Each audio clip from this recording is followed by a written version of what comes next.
Pretty much everyone who publishes videos on YouTube has, at some point, been hit with an erroneous copyright strike.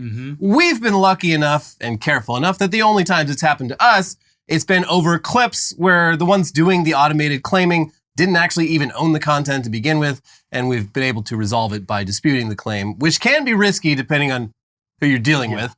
Specifically, the last time it was a clip of New York City Mayor Eric Adams, the one where he's searching a room and finding drugs in various innocuous places. That video had been released by Eric Adams himself, and the Daily Show robot or whatever Viacom thought that it was their clip because they had featured it in one of their own videos to make fun of it in the same way that we had. And as annoying as that was, we can't really get mad at The Daily Show. It's not like there's any way for them to tell YouTube which specific parts of their videos are their own original content and which parts aren't. There's just no way. Yeah, and they're going through Viacom, a mega corporation, which is just going to take whatever action that they have available. Point being, it's a system with a lot of flaws, even if there is no malice involved. Yeah, and we've seen a lot of absurd examples of bogus copyright claims over the years, but a recent article in Wired covers what may be the pinnacle.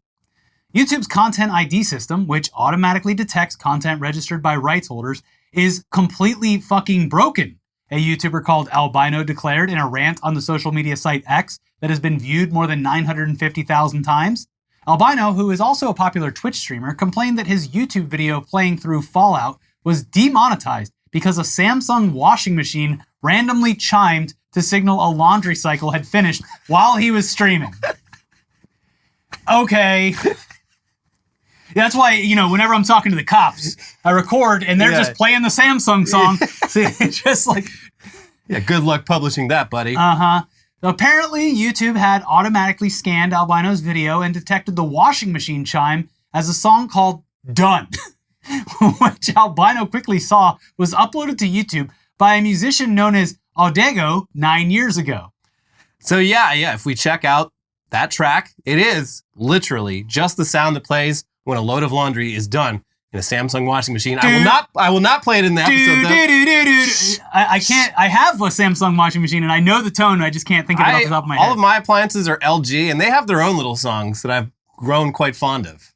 Yeah. It's just comforting to know that your laundry's done, or the oven is at the temperature you asked it to be at. Yeah, usually it's just a ding, but we've gotten a little weird with it in the past couple of years. They want to play a little song. Now, this is the year 2024. I should be able to load whatever song I want into that machine. That's true. I should have it play the Slayer, for example. All of these appliances, they're now like connected smart devices, and yet I can't load a iTunes library onto them. I could have had a custom ringtone on a Nokia 20 years ago. Why can't I program whatever song I want into this Samsung, damn it?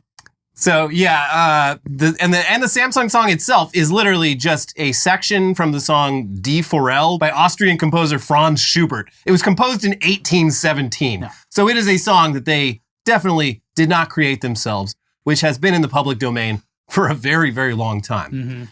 And it's just been sitting there on YouTube for 9 years. Just raking in the cash. Anytime, it's like copywriting the low battery fire detector. I'll take that money. You have no idea how much money you could be making off of copywriting that low battery sound. So it's been there for 9 years. How many people's Samsung washing machines have finished a cycle while they were streaming or recording in the last 9 years? A lot. And how many of those people got copyright claimed and didn't have the social media clout to get Google's attention the way this albino fella did? It's ubiquitous enough of a sound that this track has probably brought in a healthy trickle of passive income. Yeah. For the channel owner. It's a truly devious little scam. A lick. It's quite a lick. But at least it seems like they've finally been caught. Good. Luckily for Albino, posting about this to his 68,000 Twitter followers, it seems to have gotten YouTube's attention. At first, Team YouTube gave Albino a boilerplate response on X, writing, "We understand how important it is for you. From your vid, it looks like you've recently submitted a dispute. When you dispute a Content ID claim, the person who claimed your video, the claimant, is notified, and they have 30 days to respond." Albino expressed deep frustration at YouTube's response, given how egregious he considered the copyright abuse to be. "Just wait for the person blatantly stealing copyrighted material to respond?" Albino responded to YouTube. "Ah, okay, yes. I'm sure they did this in good faith and will make the correct call. Though it would be a shame if they simply clicked reject dispute, took all the ad revenue money, and forced me to risk having my channel terminated to appeal it. And then a bunch of laughing. Yeah. Thanks, Team YouTube. Soon after, YouTube confirmed on X that Adego's copyright claim was indeed invalid. The social platform ultimately released the claim and told Albino to expect the changes to be reflected on his channel within 2 business days. Okay, so yeah, that worked out in the end, though it was understandably very frustrating for the creator. And if his posts hadn't gotten so much attention, would YouTube have been this helpful? I doubt it.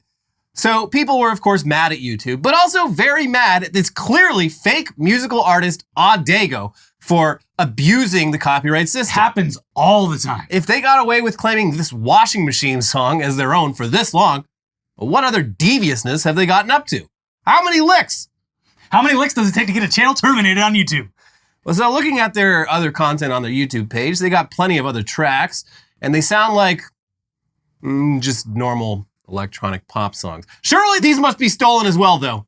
I mean, I asked Google Assistant to identify them. It said they're by Adego, but then again, of course they'd say that. Yeah, he's the one that registered them. But digging a little deeper, turns out Adego is in fact a real band with real music of their own. And the Samsung washing machine song is the final track on an album of theirs, which leads me to believe that they simply put it there as a goof. Album's done, laundry's done. Ha! Yeah, makes sense. Nice little joke.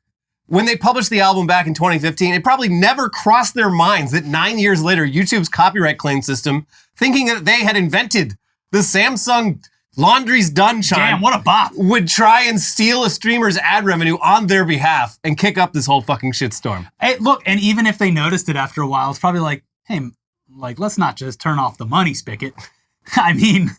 Well, like, we don't even know, like, because this was listed, it was under, like, YouTube Music. Yeah.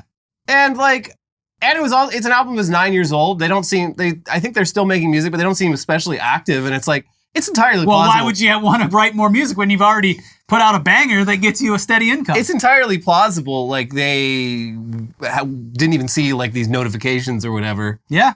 And this has just been happening on autopilot for almost a decade. But this goes back to the fact that it's YouTube's fault. Like this is just, their system is ripe for abuse and has been for a decade. Yeah. So yeah, it does add another absurd layer to this saga, but it's still understandable to initially assume that this was done maliciously. YouTube itself admits that they terminate tens of thousands of accounts every year that attempt to abuse their copyright tools. And copyright claims are apparently big money. The article points out that as of 2022, YouTube had paid out over $9 billion, with a B, $billion in ad revenue from Content ID matches. YouTube, for its part, has at least tried to level the playing field a bit by shortening the appeals process from a month to a week, but it's still a lopsided process that's so opaque and also extremely intimidating. Like, yeah, so even do you want to fight it and risk losing your channel, or is it worth it to just let it go? Even the wording and the language of like when you do it, they're like, okay, buddy. If we catch you in court, yeah, like the consequences will never be the same. We are going to backtrace this and figure it out. So yeah, creators, even we in previous years, have just taken the L because, okay, I don't want to deal with this. Yeah, I'm going to risk these dozens of dollars to fucking have the channel terminated? No. But yeah, people take the loss even if they've done nothing wrong. So the Electronic Freedom Foundation, they described this well in this article from a few years back. There is a terrible circular logic that traps creators on YouTube. They cannot afford to dispute Content ID matches because that could lead to DMCA notices. They cannot afford DMCA notices because those lead to copyright strikes. They cannot afford copyright strikes because that could lead to a loss of their account. They cannot afford to lose their account because they cannot afford to lose access to YouTube's giant audience. And they cannot afford to lose access to that audience because they cannot count on making money from YouTube's ads alone, partially because Content ID often diverts advertising money to rights holders when there is Content ID match, which they cannot afford to dispute. Of course, fixing any of this to a truly satisfying degree would require having way more actual humans reviewing these claims, which would be so expensive for Google that there'd be no point to do it. And the root of the problem is the Digital Millennium Copyright Act of 1998, a law that is 26 years old and predates most of what we even consider the internet. So we're kind of just stuck in copyright claim hell until that gets sorted out. Meanwhile, don't use any appliances while you're recording. You need to build a soundproof box in your house and do all of your streaming and recording inside of that box. This is what's good about when we have sponsors. This is like, okay, if we get a claim on playing a clip or something like that, it's like, okay, whatever. We got the sponsor to back it up. Yeah. And now you're the sponsor, so we have the members to back it up. I don't think they take the membership money. No, I don't think. I feel like that would be illegal. Yeah. I wonder if they take thanks and super chat, though. No. I think that would be illegal. Maybe. I could be wrong. But speaking of illegal, let's move on now to another story about algorithms making people's lives hell. And this one affects a whole lot more people than just humble YouTubers. So a wise man once said, the rent is too damn high. And it is actually significantly more true now than when he first said it all those years ago. A true prophet. Yeah, they laughed at him because of his ridiculous facial hair. Yeah, but he was telling the truth. He told the truth. We've seen prices for everything go up with inflation, but rent inflation has gotten way out of hand. And it's also not exactly something you can cut back on. You need a fucking place to live. Yes. And what are you going to do? Live on the street? Just to clarify, because I know someone's going to bring it up in the comments, we agree. A lot of the inflation is price gouging by companies. Oh, absolutely. Yes. And in a lot of cases, they straight up admit it. Side note, like a bunch of the big retailers like Target and a few others, suddenly they're like, we're doing like lowered prices for the summer. And it's like, yeah, they're pulling back on it because they're like, we pushed it to its limits. Now no one's shopping anymore. They price gouged a little too hard. McDonald's is bringing back like dollar menu stuff. Yeah, because McDonald's made it so you had to use the app to get the normal prices. And if you don't, they're just ripping you off. Which, by the way, this is a huge problem at grocery stores, anywhere where you have to use the apps or even a card, because as people have pointed out in numerous articles by now, that hurts old people, young people. Not everyone has a fucking smartphone. Not everyone has like a credit card. They're paying an exorbitant amount more than every other person because they just simply cannot use that stuff. It's the poor tax. Yes. But the most obvious reason for rent prices being so high is supply and demand. Not enough housing being built or used. And the companies who should be increasing supply make more profits when supply is low. So they're not very incentivized to do much. That's the basic economics of it, and it is very legal and very cool for them. But there's also another reason. Landlords, who, under capitalism, should be competing with each other, they're instead colluding with each other to keep those prices high.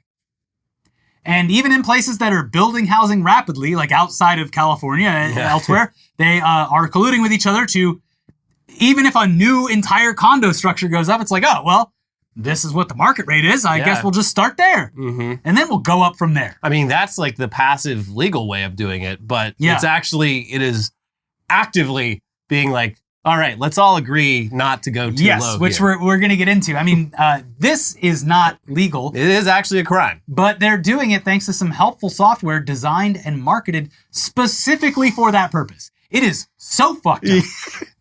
We're doing price fixing. We're a cartel. Let's do it. Here in LA, it's horrible. They're doing the vacancy rate is very high. Places are wide open with no one living in them. But they refuse to lower the rent prices to get people in because then the other people in the building will be like, hey, what the hell? Yeah. And so what they're doing is they're offering people like 1 or 2 months free with a 12-month lease. That way they can keep the rents artificially high while still technically giving those people a discount and then bringing them back up to speed after their 1 year is done. It is diabolical. It's devilish. But back to the actual illegal way that they're doing devious. This. Here's Judd Legum's newsletter, Popular Information, this week. Last month, the FBI reportedly conducted an unannounced raid of Cortland Management, a major corporate landlord based in Atlanta. The surprise search appears to be part of a Department of Justice criminal investigation, first reported by Politico in March, into an alleged scheme among many corporate landlords to artificially increase rents through collusion. The investigation centers around the use of RealPage, advanced property management software used by many corporate landlords. Following a 2022 expose by ProPublica, RealPage and landlords that use the software have been named defendants in multiple class action lawsuits, as well as actions filed by the Attorneys General of Arizona and Washington, D.C. According to the lawsuit filed by the state of Arizona in February, landlords that are supposed to be in competition with each other outsource daily pricing and ongoing revenue oversight to RealPage. The company allegedly facilitates and encourages landlords to work cooperatively to increase rents. An ebook produced by RealPage says that the company allows corporate landlords who are technically competitors to work together to make us all more successful in our pricing. God. RealPage bragged that landlords that use its software continually outpace the market in good times and bad. In other words, RealPage helps landlords charge higher rates than they would in a truly competitive market. An executive for Camden Property Trust, a corporate landlord based in Houston, said deploying RealPage's software resulted in pushing people out with higher rents, but ultimately increased revenue by $10 million. Hell yeah. Good for you. Good for them. Not. So yeah, this is literally what the word cartel meant before it was mostly associated with Latin American narco gangs. But in both cases, it describes criminal activity. Yes. It is illegal. And it's apparently so rampant that in several metropolitan areas, the majority of apartment units are owned, operated, or managed by companies that use RealPage. Now, you'd think that they'd want to be a little bit sly about this due to it being a crime, but I guess not. RealPage's former CEO revealed that participating landlords share occupancy rates, rents charged for each unit and each floor plan, lease terms, amenities, move-in dates, and move-out dates. After feeding in this highly detailed information that would normally be kept proprietary, landlords agreed to outsource their pricing authority to RealPage rather than competing with one another on price. RealPage even has a feature called Autopilot that lets the software set rent prices without any human approval or intervention. Fuck you! The system has resulted in large rent increases that were previously unthinkable, according to RealPage's own executives. As a property manager, very few of us would be willing to actually raise rents double digits within a single month by doing it manually. That would feel bad. RealPage executive Andrew Bowen said. Yeah, you would feel like a fucking asshole. But when it's out of sight, out of mind. RealPage solves this. Yeah. I have a complete emotional detachment from the way I'm a good guy. RealPage is the devilish Can one. you believe this shitty application that I use willingly? It's so frustrating. I mean, this is like it's always pleasant to like have a conspiracy that you've like had in your mind like actually confirmed to be true. Yeah, because it's like, look, it'd be a great stimulus to the economy to not have 85% of everyone's fucking paychecks going to their housing. No, it's one of many things. This and the private insurance industry are both the only people benefiting are themselves and the Congress people they lobby. Yeah. Everyone else has less money to put into the economy. Yes. The economy would be stronger if people had more money to spend that wasn't going to rent and healthcare. Mm-hmm. Well, according to the Arizona lawsuit, RealPage even sends out agents to personally meet with landlords to pressure them into keeping prices high. Buddy, if you lower your prices, we all lose money. Yeah, come on, man. And they threaten them with cancellation of the RealPage service if they fail to consistently use the prices that RealPage suggests. That's literally cartel shit. Hey, it'd be a real shame if you stopped using our prices. And the guy who created the algorithm even said at one point out loud, if you have idiots undervaluing, it costs the whole system. Fuck you. And to further drive home that this is literally organized crime, according to DC's lawsuit, this practice shows that while RealPage sought to grow the cartel to maximize profits, it also understood the importance of universal adherence and was willing to expel an occasional cartel member to demonstrate its commitment to enforcement of the agreed-upon pricing scheme. While the RealPage software eliminates the need for competitors to meet in a smoke-filled room, Arizona asserts that it is still illegal for competitors to join together decision-making power to raise, depress, fix, or stabilize prices, no matter the technology used to effect a price-fixing agreement. And again, this should be obvious, but this is so specifically fucked up because people need places to live. Yeah, this is, again, it's not a luxury. The people who are paying these prices need that roof over their head, and there's a lot of people who don't have roofs over their head that could if this wasn't happening. Yeah, and it's not like, oh, your rent went up, I guess just move somewhere else.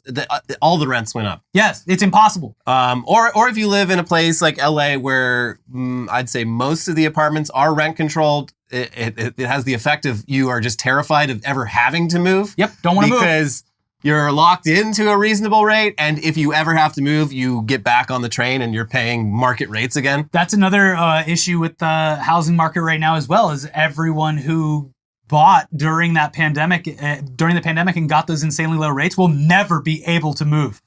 Yeah. So there goes all those houses. So it's a mess. Luckily, it's being exposed. Yeah. So that's good. This was also an episode last year of Behind the Bastards, or the year before. Oh, yeah. Interesting. Yeah, they based off that ProPublica article, I believe. These people are bastards. Yes. And this is why you need to fund journalism, because this fucking ProPublica report was the like basis of all of this. ProPublica is probably our best news outlet in terms of publishing stories in the public interest. And it also clearly demonstrates why people in power want to get rid of all these journalists. Yeah. These pesky journalists. I gave money to LAist 89.3. Oh yeah, it's a big drive right now. Yeah, they're. Did you get your hoodie? You gonna get your hoodie? I got the fanny pack. Cool. 'Cause I don't have one, and I figured taking to like festivals and stuff. Support your local paper. But yeah, they were being like, I've listened to them and KCRW, our two local public stations, for years, and I've never heard a pledge drive sound this fucking dire. Yeah. Like, they were being like brutally honest. They're just like, yeah, we're hanging on by a thread. We're already having to do layoffs. This is just to prevent more layoffs. Yep.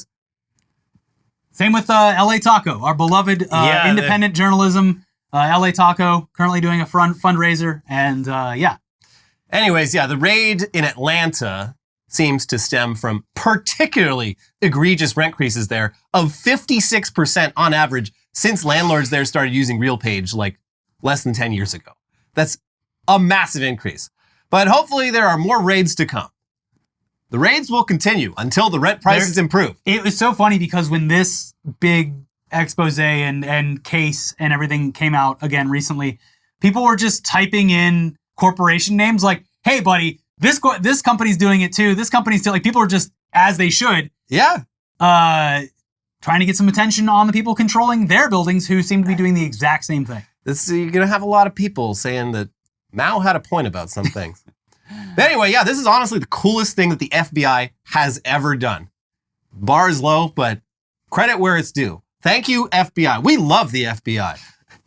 I am reading Joseph Cox's new book, Darkwire, the guy from 404 Media. Okay. It's about how the FBI was like, hey, someone's making encrypted phones. We should do that and convince a bunch of criminals to use our encrypted phones. That was another story where I'm like, and people got mad at me for saying this, but I'm like, yeah, in this case, like, this is great. I love it. Good for them. I just a couple chapters in, but already one of the most fascinating books. But yeah, hopefully the powerful landlord lobby, and they are powerful, hopefully they're not able to make this go away. It seems like it's such a widespread problem, it would be impossible to just sweep under the rug. And the flagrancy of the whole scam, they admit it. They admit it. It's right out there in the open. That makes it seem like an open and shut case, but well, RealPage, they of course disagree. RealPage says this is all a big misunderstanding. After DC filed its lawsuit in November 2023, the company said its critics were incorrectly drawing a causal connection between revenue management software like ours and increases in market-wide rents. It said the lawsuit was wrong on both the facts and the law, and we will vigorously defend against it. Not everyone involved in the scheme is so confident. Earlier this year, 2 corporate landlords named in a class action lawsuit filed by tenants reached settlements with the plaintiffs. The terms were not disclosed. Just look at the vacancy rates. It's like, it's not the market. Actually, it is the market because they're controlling the market. Yeah, it's the market, but the market is, this is, basically they turned the capitalism knob past 10. And, well, that's look what's been happening, the past 2 years. They're just like, fuck, we really pushed everyone to their max. I guess it's time to peel back a little bit. I mean, this is the inevitable outcome of commodifying people's basic needs. Yeah, it's... it's like, I mean, listen, like in the current society, I'm like, yes, we do, I guess, need landlords, but it is just, it attracts just the most craven, amoral fucking people who are interested in making money and absolutely nothing else. Luckily, I for most of my life had okay ones, but I always found them on, I mean, this is antiquated, but Craigslist. Yeah. It was always like, it was someone that wasn't putting it on like apartments.com or whatever. It was like, hey, 2-bedroom in fucking the Valley, I've had mostly okay landlords. My last one was real bad about maintenance requests. The one time I had a corporate landlord, because I was in like a condo with friends, that was a nightmare. Just a fucking nightmare. And they never repaired anything or cleaned anything. It is like the bigger the company, the worse it is. Because the place I lived at before that was just owned by this old man who had like, I think 4 or 5 properties. And anytime anything was wrong, he would personally show up and fix that shit like same day. Yeah. I mean, sometimes it was pretty janky, but like, he didn't ignore us. He was always, anytime I called him, he'd fucking pick up the phone. Yeah. Well, unfortunately, that's not an option outside of a lot of places. So. Yeah. Oh, he also like LA is rent control, but only up to an extent. And like there was one year where it was due for an increase, and he's like, you know what? Let's keep it the same price for this year. That's a good. He didn't have to do that. Yeah. Anyways, let's move on now to what will thankfully be a relatively brief Elon section. Elon section of the show. As we've seen recently, it seems like Elon's main business, Tesla, is increasingly suffering directly thanks to Elon's behavior, particularly his behavior on X, the everything app, where it all happens. Hot dog. And even just the fact that he bought Twitter and seems to be dedicating so much money and attention to it has Tesla fans and shareholders wishing that he'd please, sir, please, focus on those cars. Well, here's some news about Elon's obsession with Twitter directly, materially, hurting Tesla in ways that are honestly baffling. Here's CNBC. Elon Musk claims he can grow Tesla into a leader in AI and robotics, an ambition that he's said will require a lot of pricey processors from NVIDIA to build up its infrastructure. On Tesla's first quarter earnings call in April, Musk said the electric vehicle company will increase the number of active H100s, NVIDIA's flagship artificial intelligence chip, from 35,000 to 85,000 by the end of this year. He also wrote in a post on X a few days later that Tesla would spend $10 billion this year in combined training and inference AI. But emails written by NVIDIA's senior staff and widely shared inside the company suggest that Musk presented an exaggerated picture of Tesla's procurement to shareholders. Correspondence from NVIDIA staffers also indicates that Musk diverted a sizable shipment of AI processors that had been reserved for Tesla to his social media company X, formerly known as Twitter. Hey, shareholders. Were you upset before? Because you should be fucking pissed. No, I think we should give him more money. He has a, what's the term, fiduciary responsibility? Yeah. And this just spits directly in the face of And he has a long history of like basically treating all of his legally distinct companies as just sort of a piggy bank. His companies that he can like move stuff around on. The difference here is that Twitter is privately owned by him and the other people that gave him money. Like, Bin Salman.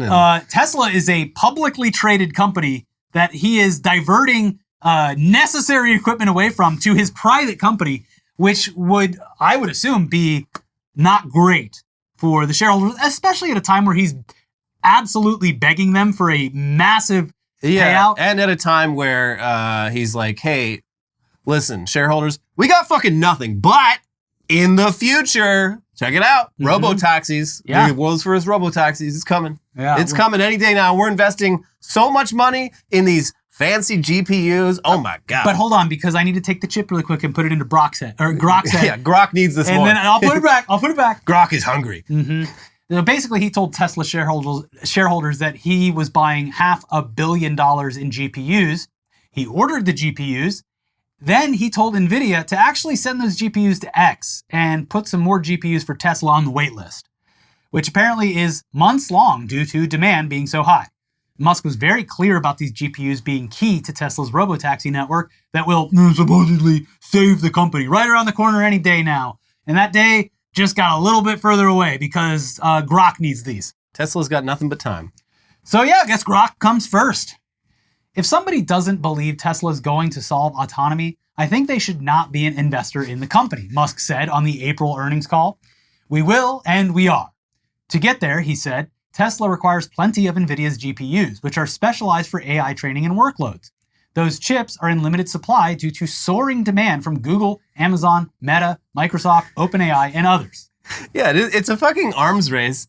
And they just became the second most valuable publicly traded company, NVIDIA did. Yeah, which is right behind Apple. Crazy. Yeah. I mean, it's been very good for me. Yeah, you're right to not have ever sold those Back in shares. 2016, I bought my first gaming PC, and I was like, NVIDIA, huh? Not too many competitors. Pretty much have the market cornered here. You know what? I'm going to buy a couple shares. And they were like fucking $15 at the time. Look at me now. That's the retirement plan, baby. I mean, honestly, like I'm trying to diversify my shit, but the NVIDIA stock keeps growing too fast for me to do that. Yeah. I look at my portfolio, I'm like, this is probably bad. Heavily weighted here. Yeah, Elliot's on the earnings call like, yeah, give Elon whatever the fuck he wants. Tell him to, put him in Grok. That way you sell him more for Tesla. Mm-hmm. This is good news, yeah. It's so funny. Like Grok, the ship has fucking sailed. Like OpenAI has already won. They're the ones signing contracts with like all these major publishers. And like when that happens, like that's it. He thinks he can show up 3 years late to the party and still win while running like 6 other companies. Well, he's delusional. He's so delusional. Yeah. Anyway, the situation is reminiscent of when Musk bought Twitter and then immediately had a bunch of Tesla engineers drop everything, head on down to San Francisco and come keep Twitter running after he fired half the company. Which, of course, that's not in the best interest of Tesla shareholders, or at least it shouldn't be if they're thinking fucking rationally. Mm-hmm. Joel Fleming, a securities litigator at Equity Litigation Group, said that by letting his private companies skip ahead of Tesla in procuring critical hardware, Musk is making his conflicts of interest readily apparent.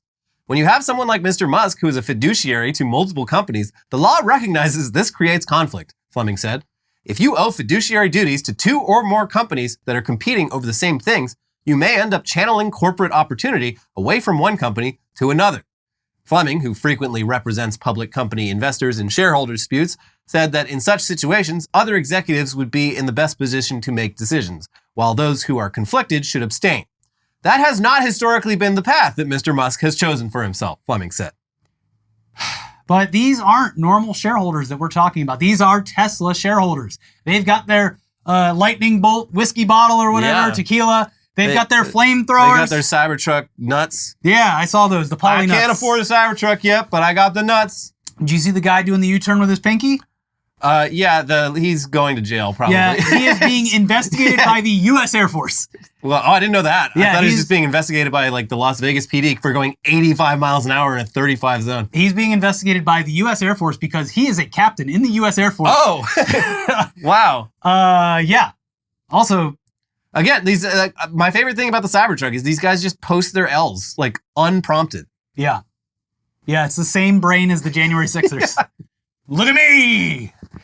So yes, they're shareholders over there at Tesla. They are not investing in Tesla.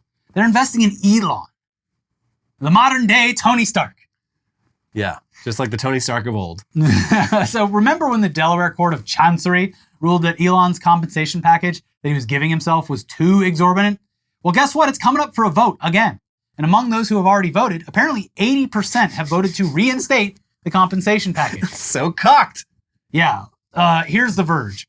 On June 13th, Tesla shareholders will decide the fate of Musk's compensation package, which is estimated to be worth as much as $56 billion. It will be the second time that shareholders will vote on the CEO's pay after a Delaware judge voided the first one earlier this year on the grounds that the approval process was deeply flawed. And Musk doesn't want to leave anything to chance. He is lobbying shareholders on his social media platform X, offering private tours of Tesla's factory in Texas, and lashing out against those that suggest the proposed pay package is too high. The proposed pay package would make Musk the most highly compensated CEO in the world. They are oath breakers, he wrote on X in response to a post mocking shareholders who have said they plan on voting against Musk's compensation. He's going door to door. Just, I'll give you a tour of the factory. Please. I'll pick you up and let you ride my back like I'm your daddy. This is so... Don't do it, people. I think they're going to do it. It's so silly. Nothing about that stock. He owes a lot of money around, so he really needs this. Yeah. He also, apparently at this point, he sold so much Tesla stock to buy Twitter that he now only controls 20% of Tesla. Also, do we talk about the Twitter porn thing? No. Okay, so yes, very briefly on X fully allowing porn. Not that it hasn't been banned ever before, but You talking about in the replies? No, it made it so that porn is just completely like legal and very cool. Because I noticed there was like a couple days there. It seems to have stopped, but there was a couple days there where the pussy and bio robots just started showing full-on hardcore porn. So it basically X is totally fine with porn, which it was before. Yeah, that's always been the case. But it is, I would say, from an outsider's perspective, when you have a business that is doing extremely well, you don't usually like, hey, everyone get in here, we're going to do porn now. Yeah. It's like the opposite of the OnlyFans situation where they were like, we're going to stop doing porn so we can make money. And everyone's like, no, you make money because you do that. Yeah. The sign of a company operating financially very well wouldn't be to be like, all right, get in here, everyone. Yeah, it's seems like something advertisers wouldn't like. But then again, that's never stopped him. Yeah. But in other AI news, there has been very reasonable and justifiable concern that with the rise of AI, foreign influence and disinformation campaigns like what Russia did back in 2016 will become an even bigger problem. Before, groups like Russia's Internet Research Agency had to mostly do their work manually. But generative AI makes things so much easier. And in the past week, OpenAI and Meta have revealed that yes, foreign governments have indeed been harnessing the power of AI for foreign propaganda purposes. It's all the usual suspects: Russia, China, Iran, also Israel. Yeah. Those first three are widely considered adversarial nations. Israel, not so much. In fact, helping out our good buddy Israel is one of the few things that most of our politicians can agree on. It is baffling. So this is truly shocking news. Why would Israel do this? I can't believe they've done this. Shocking, I'd say. Shocking. You mean the tidal wave of comments that you see in any Reddit thread that's even slightly critical of Israel? I found one on the Internet Today subreddit. The one that I barely fucking moderate. I found there was like one account that posted the same comment like multiple times. Oh, if you just click on the profile, and then I clicked on the profile, and actually no, by the time I clicked on the profile, the account had already been banned. Yeah. I was only even seeing them still because of the moderator view. Yeah, it is. Reddit is, I think, maybe the worst I've seen it. Yeah. It's weird that I don't go on Facebook. I'm sure that Facebook is a fucking nightmare. Oh. I posted the picture in the last video of the grandmas. That's like the most innocuous AI shit that's going on. Facebook is a literal hellhole for AI experimentation. Yeah, it's not good. Tell your parents to get the fuck off. Yeah, go down to the local community center and talk to some human beings. Yeah, it's time to put your parents in a retirement home. Yeah. They got activities there. They do. They'll play pickleball and water polo. They only get media access for certain times of the day. Yeah, your kids have to float in USB drives over the fence of the retirement center. How it should be. Yeah. Anyway, here's the New York Times. Israel organized and paid for an influence campaign last year targeting U.S. lawmakers and the American public with pro-Israel messaging, as it aimed to foster support for its actions in the war with Gaza, according to officials involved in the effort and documents related to the operation. The covert campaign was commissioned by Israel's Ministry of Diaspora Affairs, a government body that connects Jews around the world with the state of Israel, 4 Israeli officials said. The ministry allocated about $2 million to the operation and hired Stoic, a political marketing firm in Tel Aviv, to carry it out, according to the officials and the documents. The campaign began in October and remains active on the platform X. Ooh. At its peak, it used hundreds of fake accounts that posed as real Americans on X, Facebook, and Instagram to post pro-Israel comments. The accounts focused on U.S. lawmakers, particularly ones who are black and Democrats, such as Representative Hakeem Jeffries, the House Minority Leader from New York, and Senator Raphael Warnock of Georgia, with posts urging them to continue funding Israel's military. ChatGPT, the artificial intelligence-powered chatbot, was used to generate many of the posts. Oh, good.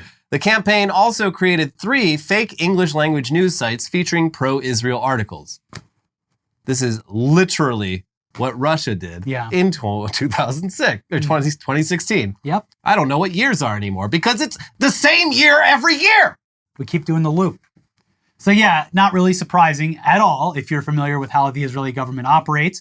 They've even got their own word for it, Hasbara, which roughly translates to explaining, but encompasses Israel's particularly aggressive public relations strategy. Anyways, when Russia or China get caught doing stuff like this, our government roundly condemns it. So, what's the response been to Israel doing the exact same thing? Yeah, oh. Okay, well, I mean, at the very least, it doesn't sound like it's been very effective. The effort was sloppy. Profile pictures used in some accounts sometimes didn't match the fictional personas they cultivated, and the language used in posts was stilted. In at least 2 instances, accounts with profile photos of black men posted about being a middle-aged Jewish woman. It's like when that guy posted on his alt. Yeah. I'm a gay black man and I will be voting Republican. On 118 posts in which the fake accounts shared pro-Israel articles, the same sentence appeared. I gotta reevaluate my opinions due to this new information. That is such an AI written sentence. Wow. I was totally pro Hamas. I thought Hamas was so cool. But then I got this new information and now I'm like, fuck. Wow. I gotta reevaluate. Does not compute. Or it's more like, I was seeing photos and videos of innocent civilians being killed on a daily basis for the last 6 months. But, then I saw this great article at trueisraelnews.com. Mm-hmm. And I got to reevaluate my opinions due to this new information. I gotta write to my congressman and tell him, please give more money to Israel. It's a weird world out there, folks. This is I don't want to get too into it. It's like this, within like the intelligence community, like apparently it's just going back like 60 years at this point, or 75 years at this point. They're always just like so frustrated. They're like, we do everything for Israel and they just they're spying on us constantly. Like they're a bad friend. Bad. But speaking of fake news, we're going to have a video coming up about another fake news site that has been exposed for money laundering. Yeah. But in the meantime, please like the video. Do it. Come on. Do it. Press the button. We're going to send a balloon full of shit over to your place if you don't do it. Thank you for hitting the like button. Make sure you comment. Hey, if you're not subscribed for some reason and you're just seeing this on your For You page, just click the subscribe button. Do it. It takes 2 seconds and we're about to hit 300,000, okay? Thanks. Now the videos are up. We got the Epoch Times, money laundering. We got North Korea sending over balloons filled with shit and trash and cigarette butts. Yeah. Naughty, naughty. So check that out or I will jack up your rent. Yeah. I will leave you homeless on the street if you don't like, comment, join, thank, and watch our 2 most recent videos. Yeah. Bye-bye. Bye.